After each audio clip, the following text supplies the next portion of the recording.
வார விடுமுறை காரணமாக உலக புகழ்பெற்ற சுற்றுலா தலங்களில் ஒன்றான தொட்டபெட்டா மலை சிகரத்தில் குவிந்த சுற்றுலா பயணிகள்.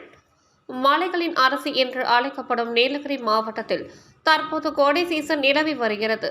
கோடை சீசன் முன்னிட்டு அண்டை மாநிலங்களான கேரளா, கர்நாடகா மற்றும் சமவெளி பிரதேசங்களில் இருந்து நாள்தோறும் ஆயிரக்கணக்கான சுற்றுலா பயணிகள் உதகைக்கு வருகை புரிந்து வருகின்றனர்.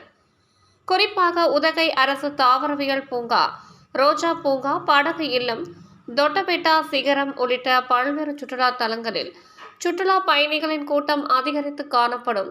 இந்நிலையில் ரம்ஜான் மற்றும் தொடர் விடுமுறை காரணமாக உதகையில் சுற்றுலா தலங்களில் சுற்றுலா பயணிகளின் கூட்டம் அதிகரித்து காணப்படுகிறது.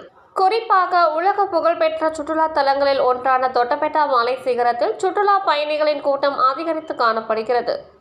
குறிப்பாக இங்குள்ள இயற்கை காட்சிகளையும் மேட்டுப்பாளையம், கோவை உள்ளிட்ட சமவெளி பிரதேசங்களை தொலைநோக்கி கருவி மூலம் கண்டு ரசித்தனர்.